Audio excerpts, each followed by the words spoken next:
A very good evening, good afternoon, and good morning to all. I, Dr. Pallavi Saxena, SSC member of iLEAPS, and Dr. Samina, project administrator of iLEAPS, welcomes you all on the occasion of our fifth talk in iLEAPS Global Colloquium Series 2022. So iLEAPS is an integrated land and atmosphere interactions, and it is a global research project of future Earth, which provides understanding of how interacting physical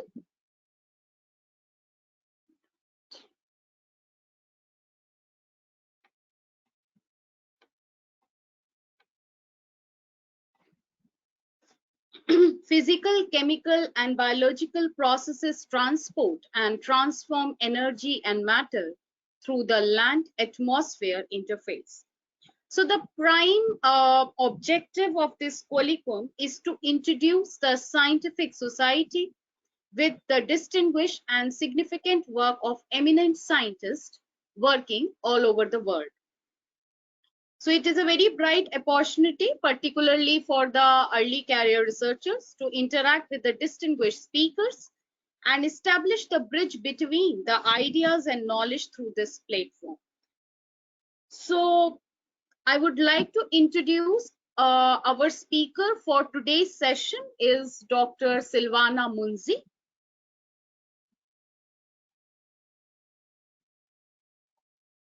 So Dr. Silvana Munzi is a biologist working on lichens since 1997, and her work focused firstly on the use of epiphytic lichens as biomonitors of environmental quality. She participated in several biomonitoring surveys in different Italian regions. In 2006, she obtained a PhD scholarship at the University of Siena, where she developed her research on ecophysiological parameters in lichens under nitrogen stress. After that, she has been involved in several projects focused on the impact of nitrogen on lichens. In 2014 to 16, she was granted a Marie Curie Fellowship at the University of Lisbon, where she investigated the mechanism of nitrogen tolerance or sensitivity in lichens. For the following 5 years, she was assistant researcher at the same institution in the plant soil ecology group, continuing her work on lichens and on the concept of symbiosis in general, aiming at understanding the mechanism responsible for their ability to cope with environmental stresses. She is currently manager of an ERC project in the field of history of science at the University of Lisbon, Portugal. So today she will be presenting the talk on the unbearable excess of nitrogen, coping mechanism and ecophysiological responses in lichens, which will tell in brief that is about the sensitivity to the nitrogen that is currently one of the most used lichen functional trait in bioindication. But considering only that property only as a biomonitoring tool is an understatement. So different other facets of this interaction can be discussed in her talk, and she used to tell about the functioning of the lichen symbiotic association and the mechanism used to cope with environmental stress at ecological, physiological, and molecular level. So now I would be very happy to invite Dr. Silvana Munzi. Silvana Munzi, please, now the floor is yours. Thank you very much. First of all, for the invitation. I thank the iLEAPS project, and thank you, Pallavi and Samina, for the opportunity that you give me. Can you see my screen? Yes. Okay, perfect. So yeah, we are going to talk about lichens and nitrogen. That is the main topic of my research. First of all, why lichens? Lichens are beautiful, and that could be enough to decide to study them, but actually they are much more than that. They are incredible organisms. because they can tolerate very extreme condition from the desert to the pole, and even they show to be able to survive in space condition, because in an experiment in a space station, they actually were exposed to the condition of the open space in a dehydrate status, okay, with the metabolism very slow, almost to zero, but they survived because they come back on the Earth and they were perfectly fine. So they are really incredible. Lichens can live almost on every substrate. We know lichens growing on soils, on tree bark, on wood, on rocks and other lapidus material like on the roof. They can live on leaves, on mosses, but also on a series of substrates that are quite unusual for living organisms. And that's because they actually don't have a trophic relationship with the substrate. They are autotrophic organisms. The algal partner can photosynthesize. For that, they only need the substrate as a support. The traditional definition of lichens is that this is a symbiosis between a fungus and algae and or cyanobacteria. And even like that, it was complicated to study. But now we know that they are more complicated than that, because recent research found that, of course, lichens are composed by fungus and algae, but also by yeast, by bacteria, and by other organisms. So things are becoming really, really hard. This is just an example of one of the two main structures that lichen can have. It's an heteromerous lichens, where the fungal hyphas and the algal cell are divided in strata, in layers. So we have the upper cortex, composed only by the fungal partner. Then we have the algal layer that is in the optimal position to receive the light for the photosynthesis. We have the medulla that is composed by the fungus, but it's not so oppressed. The cells are not so compacted just to favor the gas exchange. Then we have a lower cortex and with some structure rhizines that serve to anchor the lichen to the substrate. Why nitrogen? Until some decades ago, the most phytotoxic gas, toxic for lichens, was the sulfur dioxide. But then, with the reduction of this pollutant, the main the main pollutant affecting lichens is nitrogen.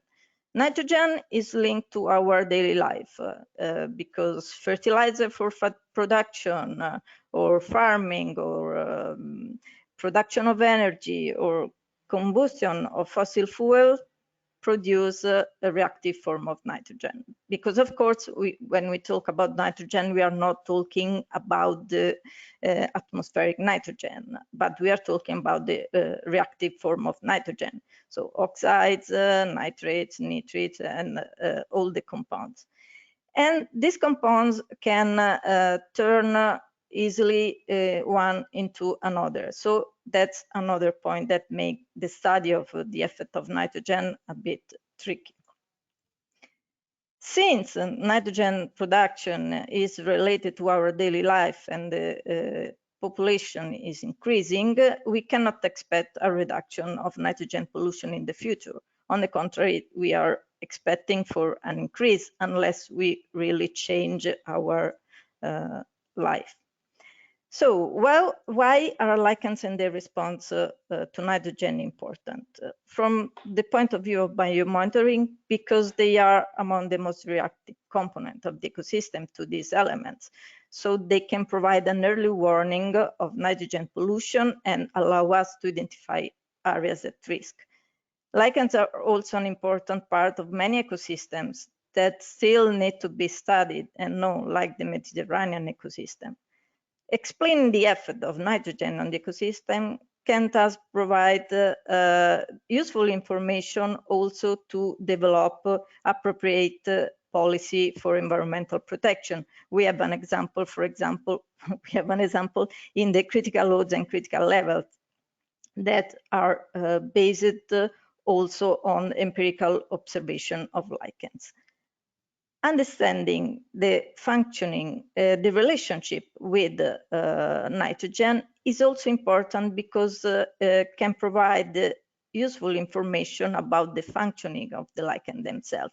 So that's why I want to show you today not only the biomonitoring part that is very well known, but also how studying this relationship gave me the possibility to contribute to the knowledge about lichen functioning. Lichen-nitrogen relationship. So nitrogen arrives in the atmosphere or wet deposition, dry deposition, arrive to the lichen and start a series of cellular molecular mechanisms that are translated in physiological effect. This physiological effect, of course, are translated on their turn on the ecology of the species.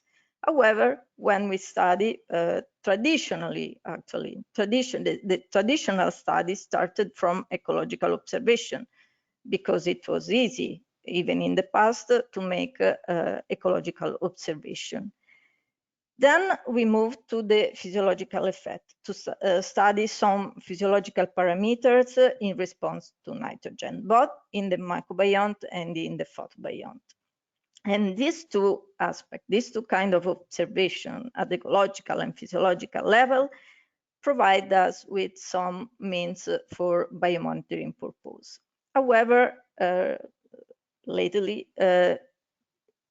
also the observation at cellular and molecular mechanisms are increased.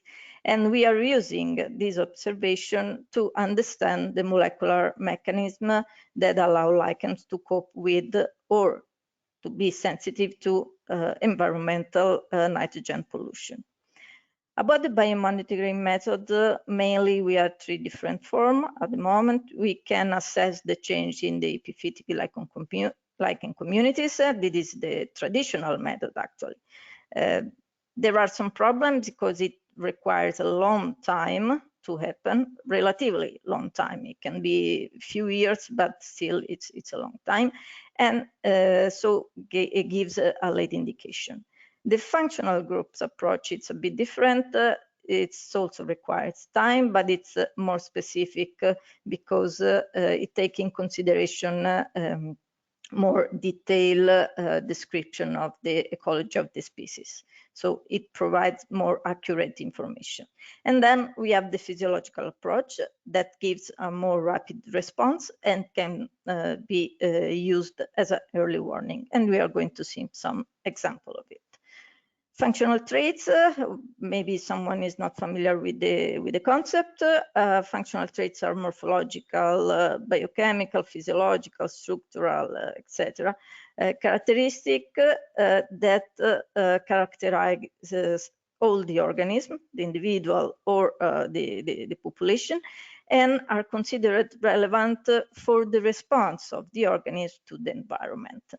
Here I have some example. It's from ILEAPS, the information system of Italian lichens, and we have two different species, Xanthoria peretina and Evernia prunastri, that are the ones you will hear more mostly about in this presentation. And you can see that, for example, we have the characteristics related to the tolerance to the pH of the substrate, to solar irradiation, aridity, eutrophication, polytolerance, and also other characteristics like the altitudinal distribution. So when we know enough about the species to make some index, we can use the functional traits approach. For example, Xanthoria peretina is a cosmopolitan and neutrophytic species, very well adapted also in urban environment and apparently favored by eutrophication. Evernia prunastri, on the contrary, is an acidophytic lichen and tends to disappear when the pollution, the nitrogen pollution increases. And here you can see it's a study where we studied along an ammonia gradient. It was the distance from a cattle barn, so it was ammonia related to farming. And you can see that when the atmospheric ammonia increases, you have a decrease of the Evernia prunastri and an increase of the frequency of Xanthoria peretina. So it's a very clear example of the functional approach. We have a parameters, we have a factor, in this case the availability of atmospheric ammonia, and we have two species belonging to different functional groups that react in a very different way. How can we use this information for biomonitoring? It's very simple, because traditionally the idea was that if you have many lichens, the air quality is good. Actually, it's not like that, because if we have all species that are very tolerant to pollution, we cannot say that the air quality is good. This is an example. It's a study around a municipal solid waste incinerator in the south of Italy, and we recorded the presence of the non-nitrophilous species and the nitrophilous species. So you can see that when we consider the index of lichen diversity of non-nitrophilous species, we have the highest value. Sorry, I don't know if you can see my, okay, the arrow. So we have the industrial area with the solid waste incinerator, and we have the highest concentration of non-nitrophilous species in this area that is distant from the industrial area. But when we look at the nitrophytic lichens, so the species that are more tolerant to pollution and to nitrogen pollution, but to pollution in general, we have the highest concentration, the highest frequency of these species near the industrial area. So that explains quite well why we need to consider the functional group of the lichens and not the total diversity. Yeah, and that the conclusion is that we need to consider the functional traits. Now, if we look at the physiological parameters, there is one parameter that is commonly used as an overall indication of health and health status of the photosynthetic organism. And this is the fluorescence of the chlorophyll A. When we have a photosynthetic organism, this organism receives the energy, and this energy used, of course, for photosynthesis is reflected partially as fluorescence and is dissipated as heat. When we consider a lichen, we consider that the heat is not relevant because the temperature of the lichens doesn't change a lot. If we put the lichens in the dark, we have that all the center, the photosynthetic center, go in a status that is not active. So we basically eliminate the part related to the photosynthesis. So we have that all the energy received by the organism is transformed in fluorescence.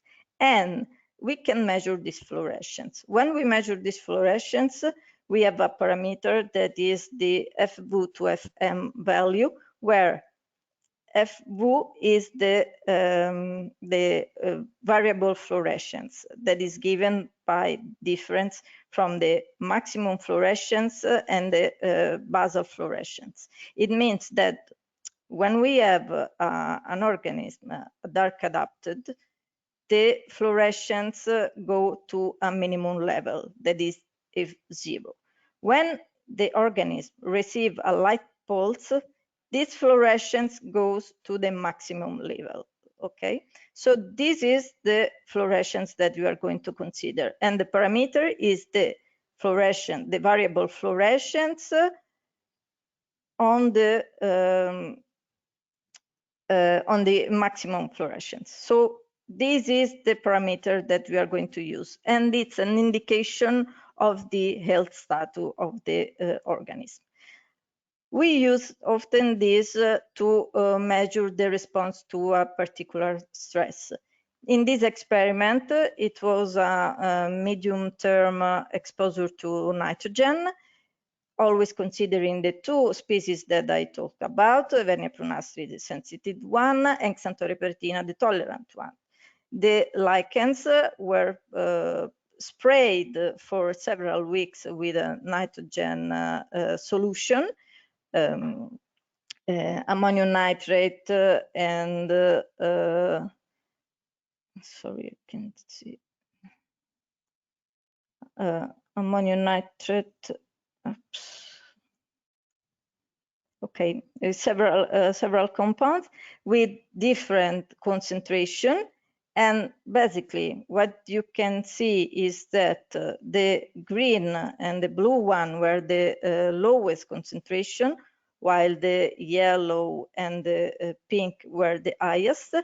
And we have again the difference in the response between the two functional groups, because we have Vernia prunastri that is sensitive also to the lowest concentration, while Xanthoria peritina basically doesn't change the FV to FM parameters with the lowest concentration, but only with the highest concentration. So once again, we see at physiological level the difference that we know between the two functional groups.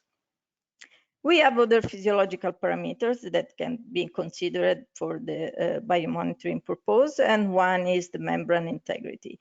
When we put a lichen in water, if the membrane of the cells are damaged, we have a leakage of electrolytes. It means that the water in which the lichens are became able to conduct electricity. So this is a simple measure that we made after a nitrogen stress to the lichens, and we saw that increasing the concentration, here you have, sorry, an increasing concentration, 1, 2, 3, 4 different concentration. This is the lowest and this is the highest, with 3 different with different nitrogen compounds, so potassium nitrate, ammonium nitrate, and ammonium sulfate.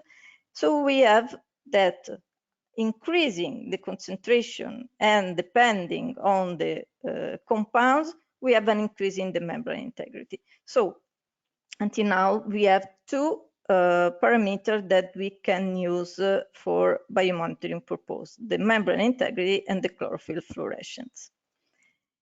And here is how we use that parameters in the field, because it was around the incinerator. You have here, okay, the control and the measuring lichens that were exposed around the incinerator for several months. And we have the chlorophyll fluorescence that in this case you see didn't change, and the electrical conductivity that actually changed, increased.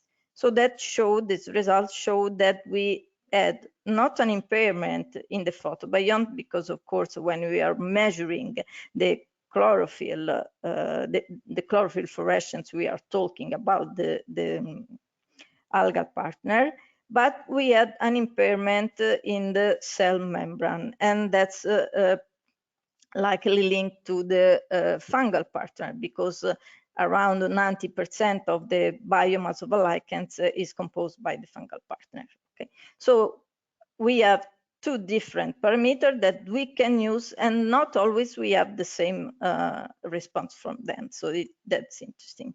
Then we decide, since the previous experiment were used just to identify suitable parameters, we use a very high concentration of nitrogen. In this experiment, we decide to use ecologically relevant concentration of nitrogen, meaning concentration that more or less you can find in a real situation. The experiment was the same. They were sprayed with nitrogen compounds for several weeks, different concentration, and the same parameter that I showed you, the FV to FM parameters and the membrane damage were measured, and also the performance index. The performance index is another parameter linked to the fluorescence of the chlorophyll A, and once again is an overall index of the healthy status of the lichens. And here you can see that after several weeks, we actually had an answer from the lichen also with ecologically relevant concentration, because after 2 weeks with the highest concentration, but also after 3 weeks with the other concentration, we have a decrease in the fluorescence parameters respect to the control. In this case, the performance index was even more sensitive than the FV to FM, because already after 1 week, we had an answer. The membrane damage actually didn't change, so that's again the indication that it really depends on the situation, and we really need to choose the parameters that we are considering very wisely, because not always all the parameters respond to the same stress. That was mainly linked to the biomonitoring purpose, but we also decided that we wanted to investigate how lichens works. So actually, what's defining the tolerance or the sensitive of lichens to nitrogen? We decided to test the polyamines. Polyamines are low molecular aliphatic amines. They are ubiquitous, meaning that they can be found in any organism. They can be found in free form or conjugated to other small molecules, and it's thought that they affect at physiological pH is like the stabilization of some molecules in the cell, because they are positively charged at physiological level, physiological pH, sorry. And so they can link, for example, to the DNA and stabilize it. In any case, polyamines are involved in many different processes in higher plants, the development, growth, but also interaction between the plants and the fungi, for example, or the plant and the viruses. And they are also known to be responsible for response to abiotic stressor. Ozone, osmotic stress, salt deficient, hypoxia, UV radiation. So what was our idea? Our idea was that polyamines can be also responsible for tolerance to nitrogen in lichens. We selected then 3 different polyamines and 3 different polyamines inhibitors. The working hypothesis was that if polyamines are responsible for the lichen tolerance, it means that if I give inhibitors to a tolerant lichens, it should behave like a sensitive one. And if I give polyamines to a sensitive lichens, it should behave like a tolerant one. And actually, that's really what happens, because Xanthoria peretina, that is a tolerant species, treated with polyamines inhibitors and then exposed to nitrogen, show a decrease in the fluorescence parameters, meaning that it was not more tolerant, but it gained a sensitive to pollution, nitrogen pollution.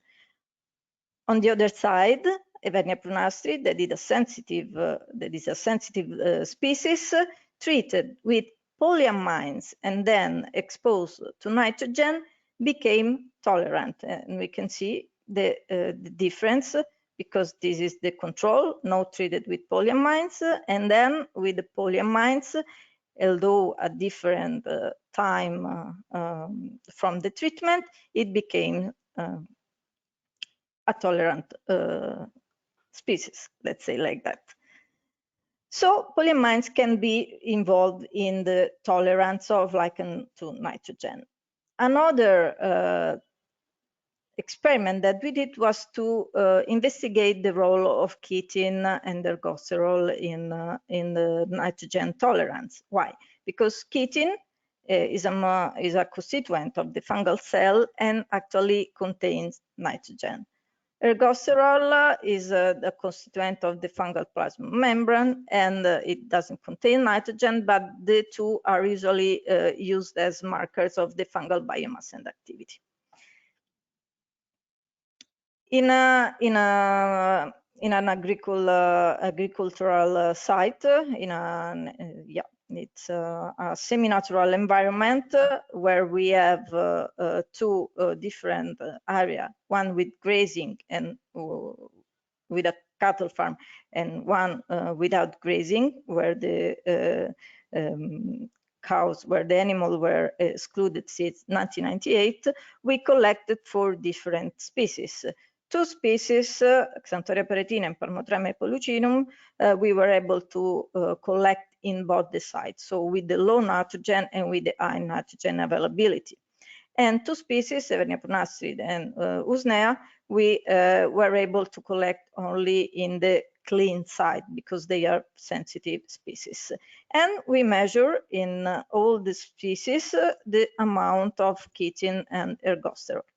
Well, ergosterol, okay, give a significant pattern, but actually the difference was not so relevant between the different species and between the same species in the 2 sites with different nitrogen availability.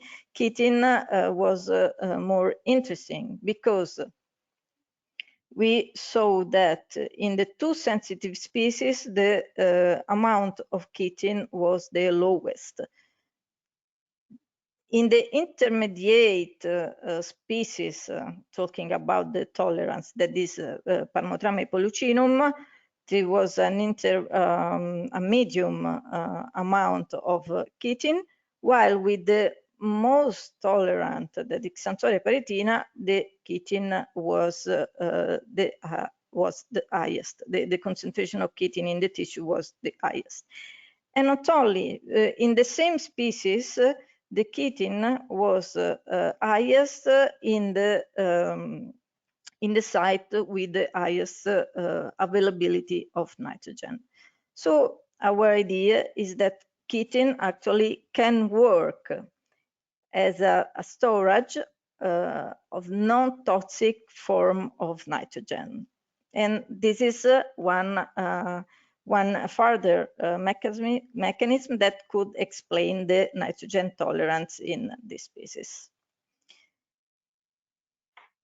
That is a series of experiments carried out at the CEH in Edinburgh, where there is the Wimbox site. It is an experimental site where you have nitrogen manipulation, both dry treatment and wet treatment. And it's really interesting because actually the treatment are given in very specific condition using the rainwater, and only when there is a certain kind of climatic condition.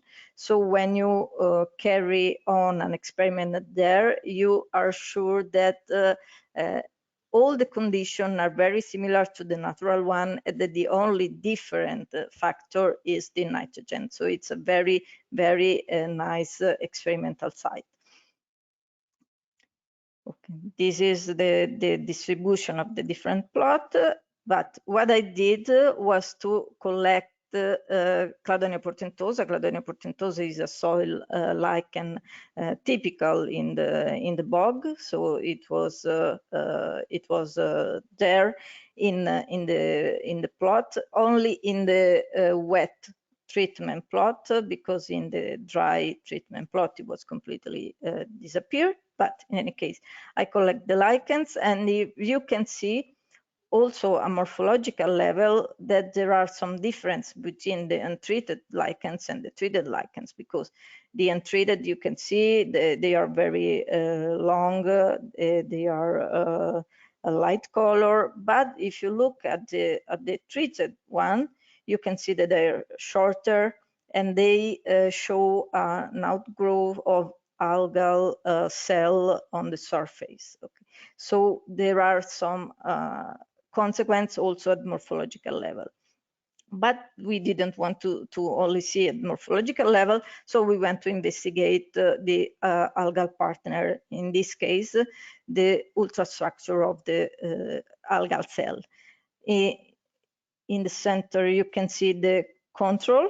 It's a very nice representation of the algal cell with the pyrenoid, the thylakoid, and everything like in a book text, really.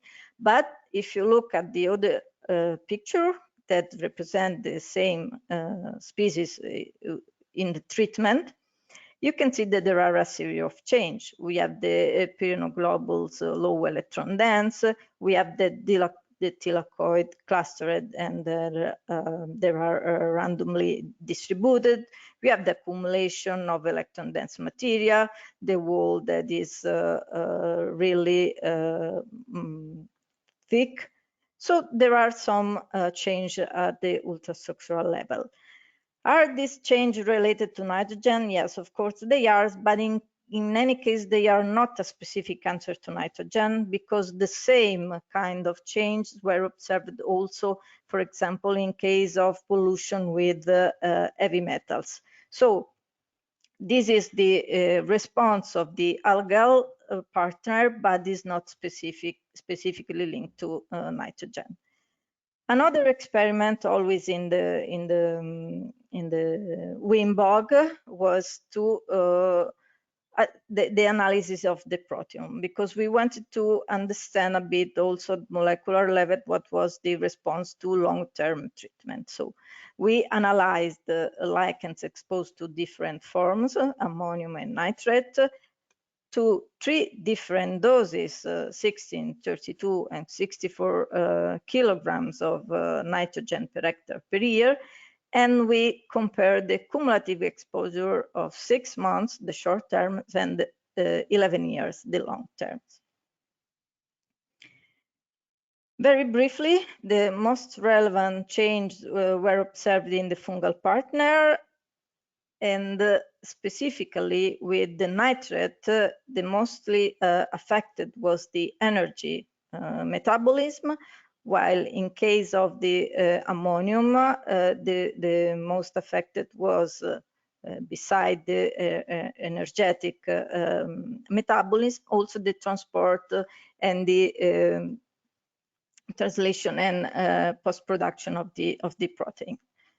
That's really interesting, because we saw that the molecular response could explain the ecophysiological observation made on the species.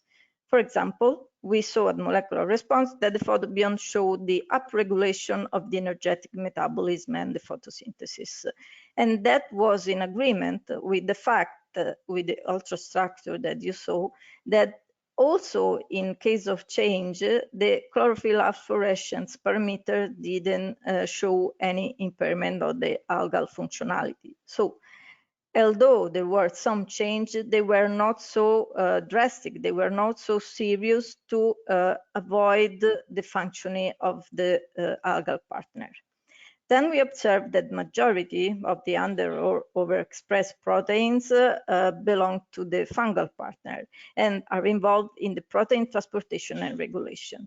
That makes perfect sense when we think that the lichen species that share the same photobiont can have different response to nitrogen, different tolerance degree. And the molecular response showed that actually is the fungal partner that it is responding to the nitrogen pollution and not the algal partner. Then we saw, as I told you, we analyzed 3 different doses of nitrogen, and we observed that several proteins showed a bell-shaped curve with high expression at the intermediate concentration. And this is in agreement with the fertilizing effect that can have the lower concentration of nitrogen, and that was observed in several past experiments, and also that the repeated exposure can exacerbate the effect of nitrogen. So there should be a threshold behind which there are some change also in the molecular response. Finally, the upregulation of the enzymes involved in the protein degradation were observed in the case of the ammonium, exposure to ammonium, but not to nitrate. And this is observed also the ecophysiological level because the ammonium is known to be more harmful than the nitrate in the case of lichens. In case of the dry treatment, we tested different lichens because until now I talk about Cladonia portentosa, but we also checked the Evernia prunassia and Xanthoria peritina, the same that I showed before, and they were exposed in the dry treatment, so exposed to ammonia. The response was actually an early decrease in the fluorescence parameters for Evernia prunassi and a late decrease of the fluorescence parameter in Xanthoria peritina. But in any case, they both decrease. So the idea that Xanthoria peritina is a lichen that loves nitrogen is not completely correct, because we have the same response, although at different nitrogen levels. So what really changed is not the behavior, it's only the threshold of the lichen. And just the conclusion for that is that there is no linear relationship between the nitrogen availability and the response of the species, and that we need to consider the threshold, because there's a limit also for the tolerant species. Okay, I have some other things, but I think my time is finishing, so I want just to show you possible use of lichens for the response of lichens for wildlife conservation. I was invited to participate in a project in China with in a Chinese project. It was in Shennongjia in the Hubei province because it's an important natural site where the Rhinopithecus roxellana, that is an endemic monkey species, lives. During the winter, these monkeys basically survive thanks to lichens, a bit like the reindeer here in Europe. So they used to eat lichens mostly. And the study was just to understand how the increasing nitrogen pollution linked to the development of that area could affect the lichens that would affect the survival of this monkey. And we just repeated the experiment, exposing the lichens to the nitrogen, and we actually saw that also the species that are there, that was Usnea longissima, Usnea betulina, Ramalina calicaris, and Parmodrama evolucinum, responded in the same way, decreasing their vitality in the presence of nitrogen. And not only, also the thallus growth and survival were reduced, increasing the concentration of the nitrogen doses, and also the survival of the propagules decreased. So this is just an example of how this lichen nitrogen relationship can be used in other aspects linked to conservation. And thank you.